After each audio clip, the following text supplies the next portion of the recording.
नखशिख खंड का 7वां पैराग्राफ। हीरामन तोता रानी पद्मावती की नाक की सुंदरता का वर्णन करते हुए कहता है, नासिक खरग देव देव के ही जोगु, खरग खीन होई बदन संजोगु। नासिक नाक खरग तलवार देव के ही जोगु, जोगु योग्य होना।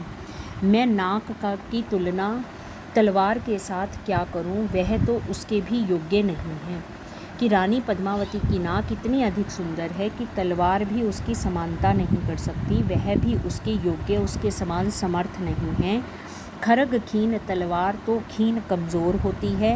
होई बदन संजोगु, बदन मुख संजोगु संजोग। उसकी पद्मावती की नाक उसके मुख पर इतनी अधिक सुंदर लगती है कि दोनों का इतना अधिक सुंदर संयोग जुड़ गया है कि तलवार भी उसके सामने कमज़ोर पड़ गई है। कि रानी पद्मावती की नाक इतनी अधिक सुंदर है कि तलवार भी उसकी समानता नहीं कर सकती, तलवार की धारा भी उसके सामने फीकी पड़ती है और उसके बदन अर्थात मुख के साथ उसका ऐसा संजोग जुड़ गया है कि तलवार भी उसके सामने कमज़ोर पड़ गई है। नासिक देखी लजाने सुआ, नासिक देखी नाक को देखकर लजाने लज्जित हो जाता है सुआ तोता। उसकी नाक की सुंदरता को देखकर तो तोता भी लज्जित हो जाता है। सुक आई बेसरी होई उआ, सुक आई, और वह कवि कहता है कि शुक्र नाम का जो तारा है बेसरी, उसका जो नाक का आभूषण है कोका, होई उआ का मतलब उदित होना। ऐसा लगता है मानो कि शुक्र नाम का नक्षत्र ही कोका बनकर, नोज़पिन बनकर उस पर उदित हो गया हो, अर्थात उस पर बहुत ही अधिक सुंदर लग रहा हो। सुआ सो पियर हीरामनी लाजा, सुआ तोता, पियर पीला पड़ना, हीरामनी हीरामन, लाजा लज्जित हो जाना। हीरामन तोता कहता है कि मैं तो खुद एक तोता हूँ और जो उसको देखकर लज्जित होकर पीला पड़ गया हूँ। और भाऊ का वर्णन राजा, और भाऊ और प्रकार के राजाओं का मैं क्या वर्णन करूं, अर्थात किसी और के बारे में मैं क्या कहूं। हीरामन तोता कहता है कि मैं भी उसकी सुंदरता को देखकर लज्जित होकर पीला पड़ गया हूँ और राजाओं के बारे में तो मैं क्या वर्णन करूँ। सुआ सो नाक कठोर पावरी, सुआ सो तोते की नाक तो कठोर कठोर होती है। पवारी का मतलब छेद करना। वह कोविल परंतु वह कोमल है। तिल तिल के कुहुक फूल के समान, सवारी संवरी हुई है, सुंदर है। तोते की नाक तो बहुत ही अधिक कठोर और वह कहीं पर भी छेद करने वाली होती है, लेकिन उस रानी पद्मावती की नाक बड़ी कोमल है और तिल के फूल के समान ही बहुत ही अधिक सुंदर लगने वाली है। पोहुप सुगंध करी एही आशा, पोहुप सुगंध फूलों की खुशबू भी कर ही करती हैं यही आशा, यही आशा। मकु हिरगाई ले ही हम बासा, मकु हिरगाई वह कहते हैं कि अपने पास उसे देखकर ले ही हम बासा, हम उसकी खुशबू लेते रहें। फूलों की खुशबू भी हमेशा यही आशाएं करती हैं कि हम हमेशा रानी पद्मावती के पास रहकर उसे देखते रहें और उसकी खुशबू को प्राप्त करते रहें। अधर दसन पर नासिक शोभा, अधर होठों पर दसन दांतों पर नासिक शोभा, उसकी नाक शोभा पा रही है। उसके होठों पर और दांतों पर उसकी वह नाक बहुत ही अधिक सुंदर लगती है।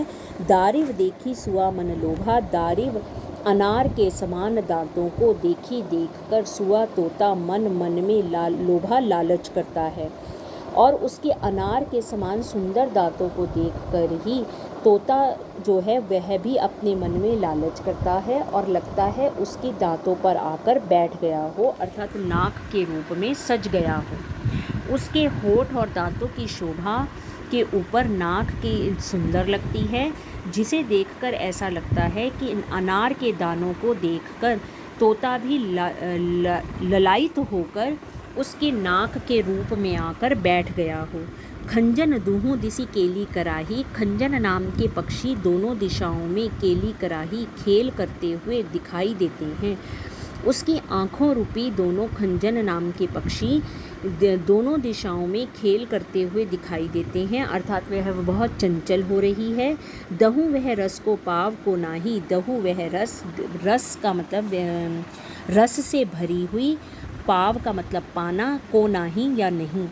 ऐसी सुंदर राधा के रस को कौन प्राप्त करेगा या नहीं करेगा, यह कोई नहीं जानता। इतनी अधिक रस से भरी हुई इस राधा को कौन पाएगा, अर्थात कौन प्राप्त करेगा या किसे वह प्राप्त नहीं होगी। देखी अमीय रस अधर नहीं भयो नासिका कीर, देखिए रसी अमीय रसीय अमृत के समान लगने वाली उस राधा अधरनी होठों को भयो नासिका कीर, जो नाक है, तोते की नाक है, कीर का मतलब तोता, तोते की जो नाक है वह उस अमृत रस को लेने के लिए ही वहाँ पर आई हो। ऐसा लगता है मानो कि होठों के अमृत रस को देखकर ही तोता रूपी नाक वहाँ पर आकर बैठ गई हो। पवन भाव पहुँचावे अस रम छाड़ना तीर, और ऐसा लगता है पवन भाव हवा का वह झोंका पहुँचा रहा हो अस रम ऐसा रम रमने वाला, छाड़ना तीर किनारे को ना छोड़ना, कि उस जैसे कि उसकी सांसों की सुगंध जो है या वायु उस तक पहुंचती है तो वह तोता उसमें ऐसे रम गया है कि वह उसके किनारे को छोड़ना नहीं चाहता, अर्थात वहाँ से दूर जाना नहीं चाहता। उसके सांसों की हवा उस तक ऐसे पहुँच रही है जैसे कि कोई तोता उसकी सुगंधित वायु को पाकर उस किनारे को छोड़कर कहीं और जाना ना चाहता हो। एक बार फिर करेंगे। नासिक खरग देव के ही संजोगो, नाक तलवार के समान है लेकिन उसके साथ उसकी तुलना नहीं की जा सकती। खरग खीन हुई बदन संजोगो, तलवार उसके सामने कमज़ोर पड़ रही है और उसके मुख के साथ सुंदर संजोग जुड़ गया है। नासिक देखी लजाने उसोआ, नासिक नाक को देखकर तोता भी लज्जित हो गया है। सूक आई बेसरी हुई हुआ, और ऐसा लगता है मानो कि जो शुक्र नाम का नक्षत्र है वह उसका कोका बनकर उस पर उदित हो गया हो। सुआ सो पियर हीरामणि राजा, हीरामन तोता भी उसके सामने लज्जित हो गया है। और भाऊ का वर्णो राजा, और राजाओं का मैं उस तुम्हारे सामने और क्या वर्णन करूं। सुआ सो नाक कठोर पावरी, तोते की नाक तो कठोर होती है और वो कहीं पर भी छेद कर सकती है। वह कोमिल तिल कुहुप सवारी, परंतु उसकी नाक तो कोमल है और तिल के फूल के समान ही सुंदर लगने वाली है। पुहुप सुगंध करिए ही आशा, फूल की खुशबू भी अब यही आशाएं कर रही हैं कि मको हिरगाई ले ही हम बासा, कि वह पद्मावती हमें अपने हाथों में ले ले और हमें देखकर हम उसकी हमेशा खुशबू लेते रहें। अधर दसन पर नासिक शोभा, होठों और दांतों पर उसकी वह नाक बहुत ही अधिक सुंदर लग रही है। दारिव देखी सुआ मन लोभा, और अनार के समान दांतों को देखकर तोता भी उसके लालच में मन में खुश होता हुआ उसकी नाक पर आकर बैठ गया है। खंजन दुहु दीसी केले कराही, उसके खंजन नाम के पक्षी भी उससे अनेक प्रकार की क्रीड़ाएं करते हुए दिखाई दे रहे हैं। दहु वह रस को पाव को नाही, जैसे वह उस रस को पाना चाहते हों, परंतु कोई नहीं जानता कि वह रस उन्हें प्राप्त होगा या नहीं।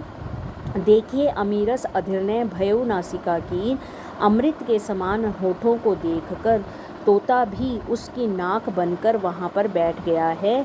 पवन भाव पहुँचावे असरम छाड़ना तीर, ऐसा लगता है मानो कि उसकी सांसों रूपी हवा को अपने तक पहुँचने पर उस खुशबू को प्राप्त करके वह उस किनारे को छोड़ना नहीं चाहता, अर्थात वह उसकी सांसों रूपी वायु में ऐसे रम गया है कि वह उसे छोड़कर कहीं और जाना नहीं चाहता।